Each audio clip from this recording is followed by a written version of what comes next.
Hello, everyone. This is Deborah Richardson, and today I am putting the AP in Happy, where accounts payable teams are empowered to protect the vendor master file from fraud. This podcast will give a voice to accounts payable team members by talking about the growing reality of cyber attacks in their world and which vendor setup and vendor management techniques they can apply to protect the vendor master file from fraud.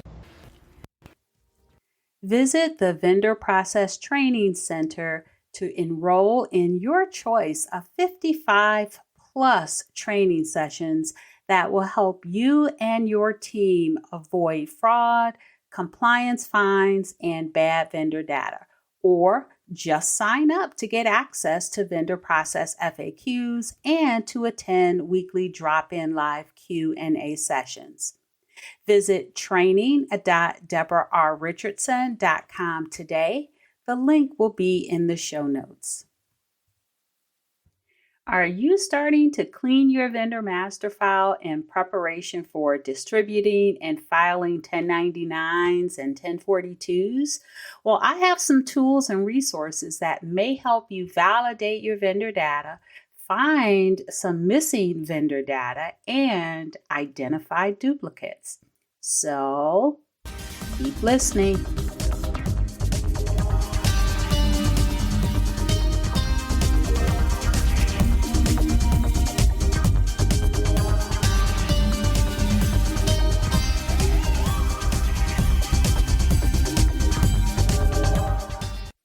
Welcome to episode 217, Vendor Master File Cleanup Tools to Make Your Life Easier. Well, I will confess that the Thursday this podcast is being published is before Christmas here in the U.S., and I am probably doing some holiday things, and maybe so are you. So I thought I'd give myself a break and share a recent webinar about cleaning the vendor master file. So when you get back up to full speed after the holidays, or if you're working during the holidays while it's slow after year-end close, you'll have some resources and tools that can make that process more efficient for you. And some of them are free. And I know at least one requires credits, but they give you credits that you can use on a monthly basis, which may be more than enough. So go ahead, take a listen to it. And I hope you find at least one or two tools that you can use to help your vendor cleanup process more efficient. Now, it is a webinar, and there was a presentation that goes along with it. I didn't do any demos, so you don't have to worry that you're missing that. But I will put a link to the event so that if you would like to watch the recording of the webinar and see the presentation and download the handouts, which is a PDF of the presentation, at least that, then you can do that. So I will put a link to it in the show notes. I'm going to go ahead and get started because I have packed about an hour and a half into 30 minutes. And this is really an update of a webinar that I've been referring to for the longest, but I think it's time to update it because there's some new tools out there. And I think when I did the original webinar, it was an hour long. So I didn't want to do an hour on, December or in December. So we're going to go ahead and get started. So welcome to the webinar today, the Vendor Master File Cleanup Tools. I'm going to show you what I use when I clean my clients' vendor master files to validate the vendor data, to find the missing vendor data, and then to identify duplicates. So let's go ahead and get started. Starting with some housekeeping items. So this is being recorded. Tomorrow you will receive a link to the recording And then you will also receive a link to download the handout if you're not able, if you don't do that while you're on the call or the webinar today. And then go ahead and submit your questions anytime. I will save them for the Q&A section. That's probably going to be about 5 minutes, but put them in the question section as soon as you think of them, so I can see, kind of gauge how many there are going to be. And if there's any time where, or any questions I'm not able to answer during this webinar, I'll definitely follow up with you within 24 hours.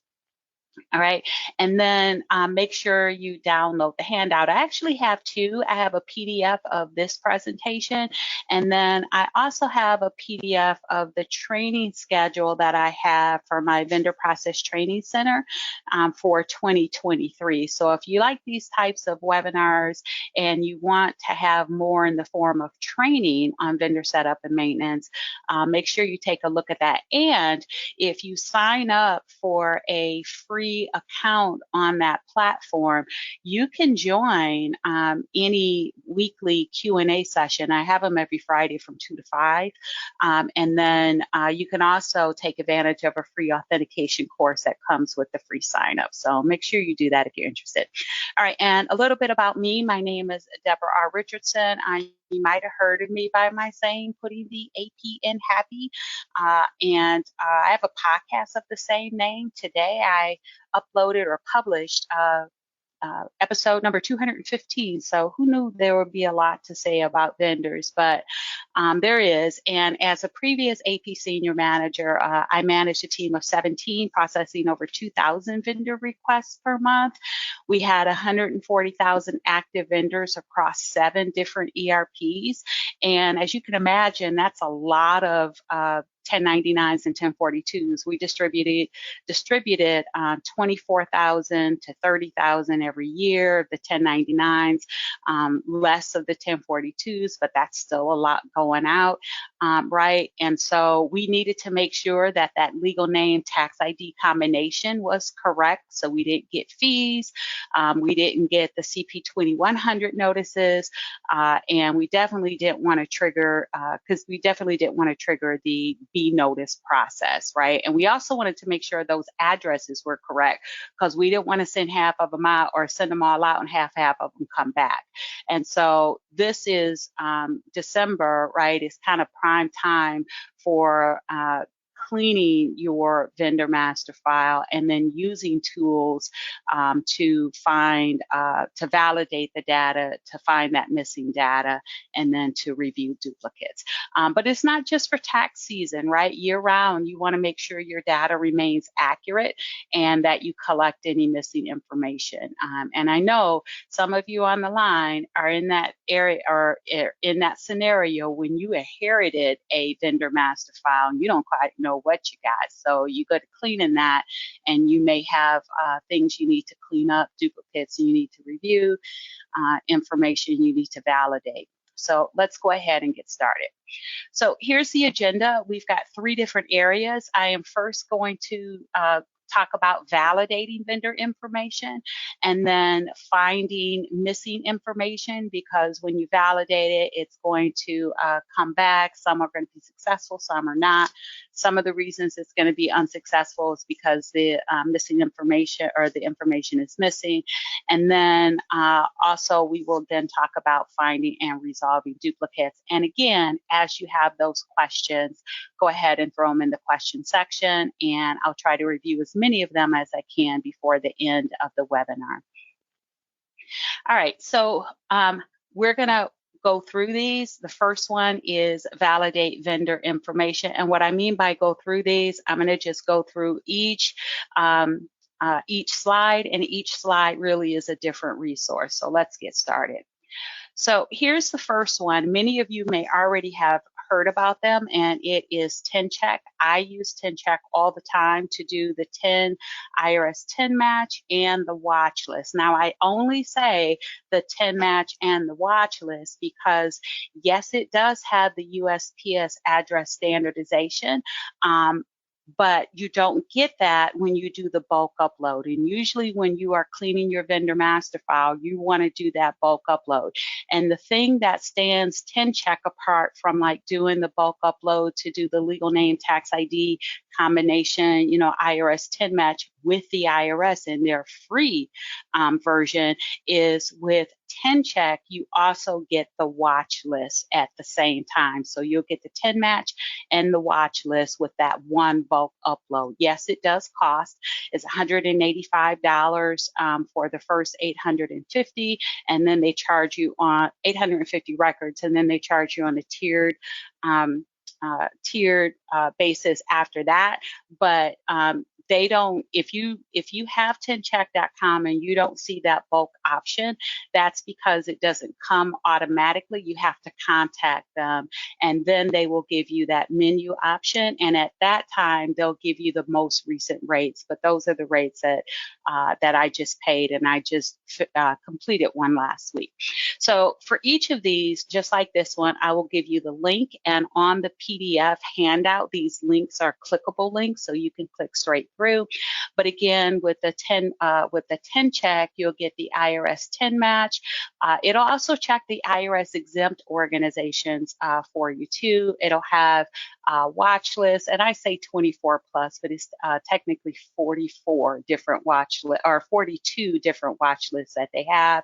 And then they also have the Social Security death master file. So if you're checking an SSN and it comes up as a hit, it's more than likely a fraudulent vendor because it is is checking against an individual's SSN. Now, if you did an EIN, you can ignore it. That's EINs, and 10check will tell you just ignore any hits on the death master file if it's an EIN. All right, so that is 10check, and the next one is the address standardization. Now, this one I'm using because you can do a bulk upload for both US and non-US, and it's called Smarty. It used to be called Smarty Streets, but it will not only standardize your address, because just like 10check is connected to the IRS database, Smarty is connected to the USPS database. So it gives you the same information if you were to check the USPS site for that zip code lookup tool, and then you put the address in. The difference is that they will also provide to you what is also in the USPS database. They just don't give it to you, and that is the address status. So they will tell you whether it's mailable, vacant, whether it's not a match at all, which means it's a bad address, or whether it's inactive. They'll also tell you whether it's a PO box only, which not really necessary for sending out, the 1099s, because it'll get delivered, but you want to make sure you're always collecting a physical address from not just someone that has a PO only or PO box only. So it'll tell you that too. But I just have a picture of the bulk address validation tool, because it's not like you have to wait, hours for this. You upload it, and then 5 seconds later you download. You can copy and download the results. And they do have a free plan. Their free plan is for U.S. addresses only, and it's $250 free per month. But then you can do a paid subscription plan if you have more, and you do have to have a paid one with international. So it'll also do international addresses as well, and it'll give a status on those. The statuses are a little different, but it'll give you a status on the international address also. I did have a question about 10check require MFA like the IRS 10 match does. Yes, you can turn that on. It does not automatically come on. You have to, the admin has to go in and require MFA. So yes, it does have that.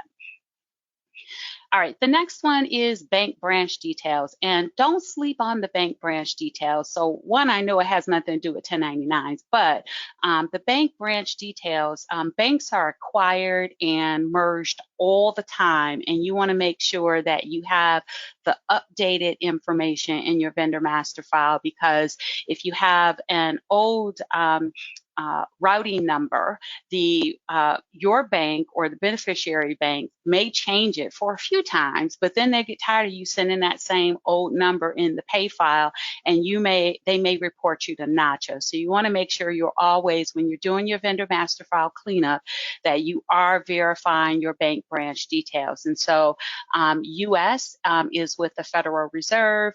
Also check to make sure that it's a routing number that can be used for the specific type of electronic payment, ACH or wire, because some banks do have different routing numbers for each. And then for non-US banks that do not have an IBAN, you want to check their BIC code on the SWIFT network. And so you can do that here. And then for the IBAN, now you won't be able to verify the bank account ownership or the account, because the account is included in that long formatted number for the IBAN. That's different format for every country. But the SWIFT has a link where you can verify the format, and that's free as well. And then if you have a bank that is in an financial institution that is in Canada, that's a whole separate site too. And they don't have, as far as I know, the last time I checked, they don't have really a lookup tool. They just have PDFs that you can download, but they do update them every week. So you might want to make sure that you're always looking at the refreshed PDFs at each time you clean your vendor master file.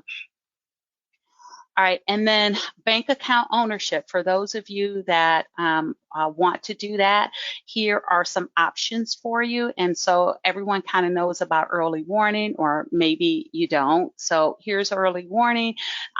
Early warning is captures or has U.S. banks submit depositor information voluntarily, by the way, to their database, and you pay to ping against that database to see if you can find a match of your vendor's legal name to the bank account holder's name, and then also of your vendor's tax ID to the tax ID that was used to open the bank account. Now, if you bank with one of the 7 banks that own early warning, you can use them. If you do not, then you would use one of their resellers, and one of their resellers you've probably heard of before is GAIAC. And GAIAC does the same thing, but they know they're competing with early warning, so they try to give you other things. They'll ping your vendor's information against other databases. They're not doing a 10 match, but they'll tell you if that tax ID and vendor name, right, have been recorded on other databases. Now, the thing about the early warning in GAIAC is that it is US only, and because of certain reasons, right, it could be that your vendor is using a UPIC number, which is kind of a mass number that banks assign, so vendors don't have to give out their real bank account, right? They'll put it on invoices, they'll give it to you, it'll work. But when you go to do the bank account ownership, it's not going to find it. And then also, a lot of companies still use the bank account information for like their parent company, right? And they do that, and because of that, and maybe other reasons too, only really seeing a 40 to 50% hit rate when you are using these services. If you're getting higher than that, then consider yourself lucky if you're using that. So that's US. Now, NSKnox, I put them on here. I've had webinars with them before if you'd like to see a demo of it. But NSKnox does the same thing. They just do it differently. They do it via a trigger. The vendor will trigger a micro deposit, and then they'll validate bank account ownership that way. And because they do it that way, they have it for US and international banks. It costs a little bit more, and you have to get your vendor involved, and not a lot of people like that. But one key thing is if the vendor has already done that, maybe for another buyer, all you have to do is search, and if they're in there, you don't have to get them involved at all.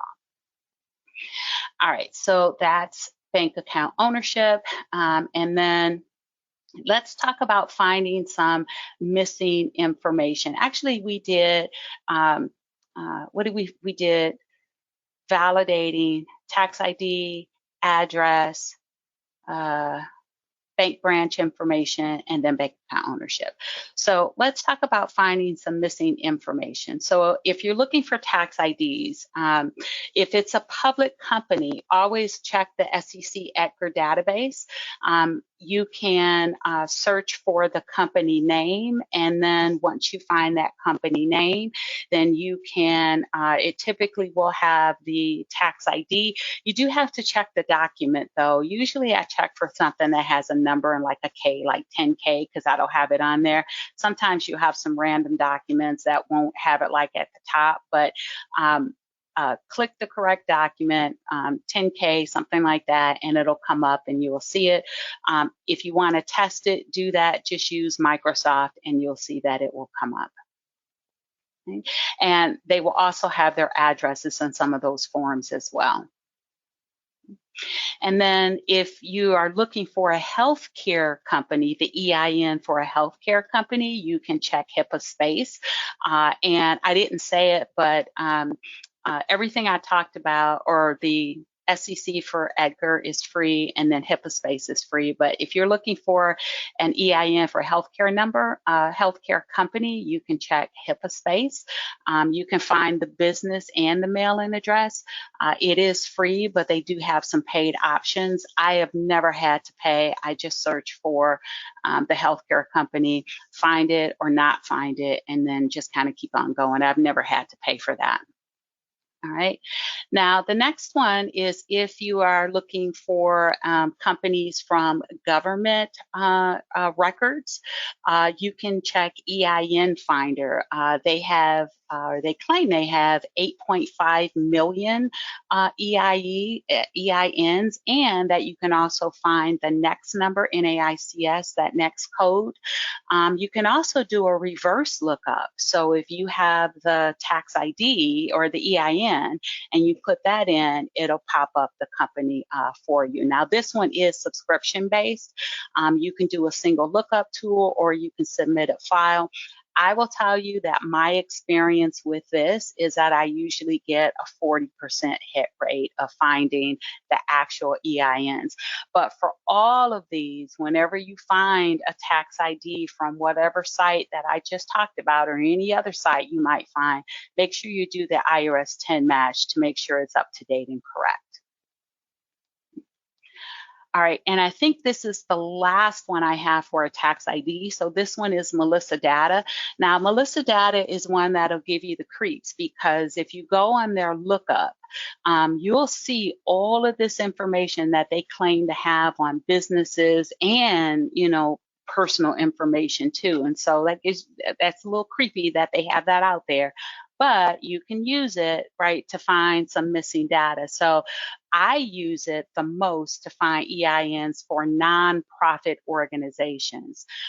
So you can find it there. They do have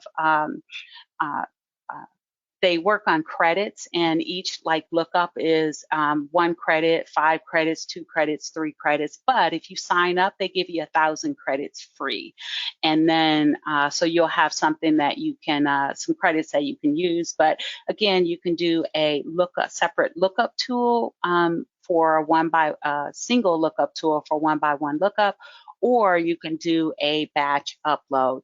Now, the other thing that they have is they can verify that a social security number matches the name. That's a little scary. You can, but you may need it if your vendor has given you a social security number. You can find next codes, SIC codes. You can find addresses. And verify the addresses as well, just like Smarty, but I have not used them for that. But on the addresses piece, and we talk about 1099s and 1099s and 1042s, they can find a change of address if your vendor has changed their address, if it's in US or Canada. So they have that available too. And again, you can do the single lookup, or you can do a batch file. All right, now this one, this is Glyph, and I should have put what that stands for, but you guys probably remember back in 2008, the whole financial crisis. Well, they found it difficult and didn't know why they could not identify all of these financial companies that were involved in the whole Lehman Brothers thing, and so they came up with a legal entity identifier number. And so I don't know if any of your vendors have submitted it to you, but if you have a legal entity identifier, or if you just have a company name and you can't find like their address anywhere else and they're a financial company or have something to do with finance, you might just want to check this one to see if it's there, because you can search it by name, and if they pull up, they'll give you their address. Also, if they're on that database and they've had changes to their legal name or other information, you can click on that certain tab. I forgot the name of it, but it will tell you the before and the after values. Like if you want to verify that, the old name that you have in your vendor master file is the matches what their old name was on this database. So that's one, like an extra tool in your back pocket if you're, done all the research, you need one more place to go. All right, so find and resolve duplicates, and we're going to do this very quickly. I know I've got about 8 minutes left. One thing I do want to point out is that most companies I find tend to have 5% of their active vendors are duplicates in their vendor master file at any time. And if they haven't done like a duplicate review or vendor master file cleanup in a while, that number can easily go up. So let's talk about finding and resolving duplicates. So AbleBit tools is what we will talk about, but first I do want to say, when you're looking for duplicates, if you do not have, you may be able to pull this from duplicate reports that are already set up in your system, but you want to make sure that you're pulling this information out, and that you're from the vendor master file, and then that you're also pulling vendor activity reports. And then you have some choices here of tools. Now you can use Microsoft Excel or Google Sheets and use formulas. If you have gurus or you're a guru and can create formulas, that's great. But there are also add-ins out there that can do it for you as well, and AbleBits is one of them.